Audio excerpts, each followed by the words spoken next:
Para describir un poco la mano, vamos a empezar por su vista anterior, donde presenta su palma y la muñeca, la cual está articulada con los 5 dedos. En el centro de la palma está hueca.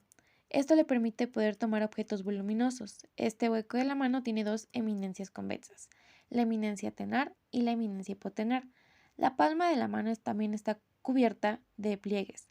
Está el pliegue palmar inferior, o también llamado como línea de la cabeza, el medio, o también llamado como línea del corazón, el superior, o también llamado como línea de la vida, y el pliegue longitudinal, que está menos marcado y se localiza por dentro de la eminencia hipotenar. Los 5 dedos de nuestra mano se reparten en dos grupos, en 4 dedos largos y un dedo corto, que es el pulgar. Hablando específicamente de los dedos largos, encontramos que el más largo se encuentra en el centro, y este es llamado dedo corazón. Después va el índice, luego nuestro dedo anular y finalmente el dedo meñique. Y estos 4 dedos largos a su vez tienen 3 pliegues: el pliegue digital distal, el pliegue digital proximal y el pliegue digital palmar. La mano tiene zonas muy importantes. Una de ellas es la zona del pulgar, el cual tiene una función muy importante. Se sabe que si se pierde el pulgar, reduce la mano a casi nada. También tenemos la zona de las pinzas, la cual está compuesta por el dedo corazón y por el dedo índice. Esta zona es indispensable para la pinza bidigital, tridigital o pinza de precisión. La tercera zona, que contiene a los dedos anular y el meñique, resulta indispensable para garantizar la firmeza de la presa con toda la palma de la mano, o también la presa en forma de puño. Hablando ahora sobre la arquitectura de la mano, tenemos que cuando se quiere tomar un objeto voluminoso, la mano se ahueca y se forman unos arcos orientados en 3 direcciones. El primero, en sentido transversal, se encuentra el arco carpiano, que corresponde a la concavidad del macizo carpiano. En sentido longitudinal se encuentran los arcos carpometacarpofalángicos, que adoptan una posición radiada desde el macizo carpiano y están constituidos en cada dedo por el metacarpiano y las falanges correspondientes.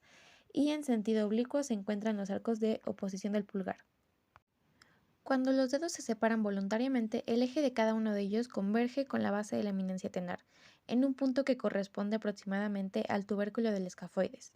Ahora, cuando se aproximan voluntariamente los dedos unos a otros, los ejes de los dedos no son paralelos, sino que convergen en un punto bastante alejado, que se localiza más allá del extremo de la mano. Cuando se deja que los dedos adopten una posición natural o neutral, están ligeramente separados entre sí, pero sus ejes no convergen todos en un único punto. Y cuando se cierra el puño con las articulaciones interfalángicas distales extendidas, los ejes de las dos últimas falanges de los últimos 4 dedos y del eje del pulgar, estos convergen en un punto situado en la parte inferior del conducto del pulso. Ahora vamos a hablar un poco sobre las articulaciones metacarpofalángicas. Esas articulaciones son de tipo condilio y posee 2 grados de libertad. Tenemos a la flexoextensión en el plano sagital en torno al eje transversal y a la inclinación lateral en el plano frontal en torno al eje anteroposterior. A su vez también poseen dos superficies articulares: la cabeza del metacarpiano, que posee una superficie articular convexa por ambos sentidos y más extensa y ancha por delante que por detrás, y la base de la primera falange.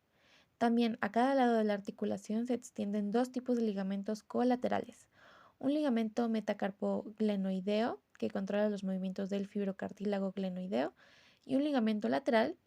Los dos ligamentos laterales mantienen las superficies articulares en contacto y limitan los movimientos. Ahora vamos a hablar un poco acerca del aparato fibroso de las articulaciones metacarpofalángicas. Los ligamentos laterales de la articulación metacarpofalángica se integran en un aparato fibroso más complejo que suspende y centra, entre comillas, los tendones extensores y flexores. Este aparato fibroso está conformado por lo siguiente que voy a explicar: el tendón del músculo extensor de los dedos, que en su cara dorsal de la cápsula dirige su expansión profunda hacia la base de la primera falange, donde se inserta. Los músculos flexores de los dedos, el profundo y el superficial. El aparato cápsulo-ligamentoso, que está conformado por la cápsula articular, el ligamento transverso intermetacarpiano y una polea metacarpiana que se inserta en los bordes laterales del fibrocartílago. Ahora, para hablar de la amplitud de los movimientos, tenemos a la flexión, que es aproximadamente de 90 grados, pero tenemos que recalcar que aunque alcance los 90 grados exactos, en el caso del dedo índice, aumenta progresivamente hasta nuestro quinto dedo.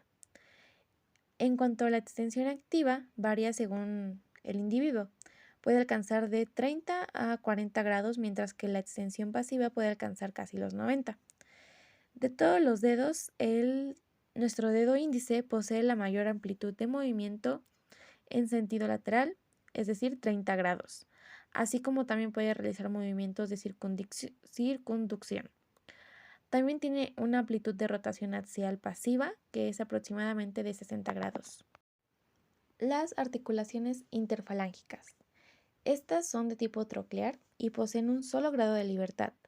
La cabeza de la falange tiene la forma de una polea y posee un solo eje transversal, en torno al cual se llevan a cabo los movimientos de flexoextensión en el plano sagital. En estas articulaciones existe un fibrocartílago glenoideo, el cual, mientras se da la flexión, se desliza sobre la cara anterior de la falange proximal. En una vista lateral podemos distinguir a los ligamentos laterales, los cuales se tensan durante la flexión, así como también se encuentran tensos durante la máxima extensión, la cual representa una posición de estabilidad lateral absoluta. Sin embargo, se encuentran distendidos en la posición de flexión intermedia.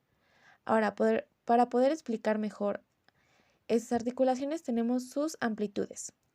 La amplitud de la flexión en las articulaciones interfalángicas proximales sobrepasa los 90 grados, mientras que para la amplitud de flexión en las articulaciones interfalángicas distales es ligeramente inferior a 90 grados. La amplitud para la extensión activa es realmente inexistente en las articulaciones proximales e inexistente o muy pequeña, es decir, aproximadamente unos 5 grados en las articulaciones distales. Y la amplitud de la extensión pasiva es inexistente en la articulación interfalángica proximal, pero en cambio en la distal tiene un ángulo de 30 grados. Ahora hablaremos sobre un tema un poco complejo de entender.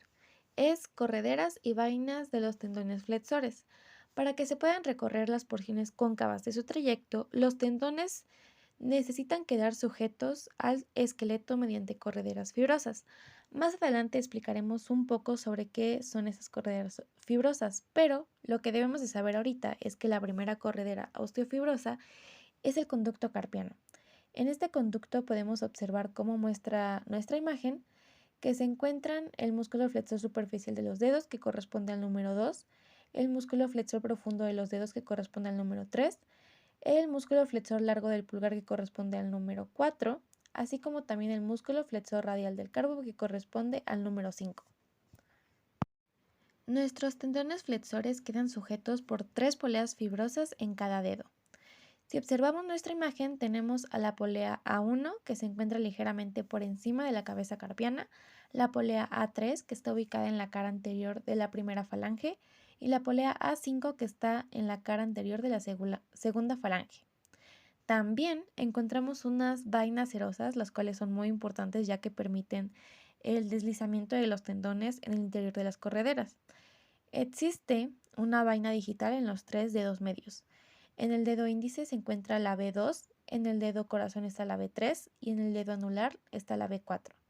Ahora, en la palma de la mano, los tendones se deslizan por 3 vainas carpianas que son las siguientes. La vaina radiopalmar, que corresponde a BP, que envuelve el tendón del músculo flexor largo del pulgar y se continúa con la vaina digital del pulgar. La vaina media, que corresponde a BI, la cual está anexionada al tendón del músculo flexor profundo del dedo índice. Y por último, la vaina cúbito-palmar, que corresponde a BA, cuyo fondo de saco superior asciende hasta la cara anterior de la muñeca. Ahora vamos a hablar sobre los tendones de los músculos flexores de los dedos. Estos son muy potentes y voluminosos y se localizan en el compartimento anterior del antebrazo. Son músculos extrínsecos y actúan sobre la mano y los dedos mediante largos tendones. Tenemos 2 sistemas. El primero es un sistema del músculo flexor superficial de los dedos que tiene dos aportes, uno proximal con microvasos longitudinales extrínsecos, que corresponde al número 1 en nuestra imagen, y vasos del fondo de saco proximal de la vaina sinovial, que corresponde al número 2. Otro distal con vasos vinculum brevis, que corresponde al número 3, en las inserciones de las cintillas laterales de la segunda falange. Y nuestro sistema número 2 es el sistema del músculo flexor profundo de los dedos, conformado por tres aportes. Uno proximal, que corresponde al 5 y al 6, uno intermedio, que corresponde al 7, y por último uno distal, con los vasos del vinculum brevis que se insertan en la tercera falange, que corresponde al número 8. Ahora vamos a hablar un poco sobre la acción de los músculos importantes en este tema. El músculo flexor superficial de los dedos se inserta en la segunda falange, por lo tanto es flexor de la segunda falange y está desprovisto de acción alguna sobre la tercera falange, y es apenas flexor de la primera falange. El músculo flexor profundo de los dedos se inserta en la base de la tercera falange, por lo tanto es flexor de la tercera falange. Y un dato importante es que cuando F1 y F2 se colocan manualmente en flexión de 90 grados, este músculo es incapaz de flexionar. Nuestro siguiente subtema es los tendones de los músculos extensores de los dedos.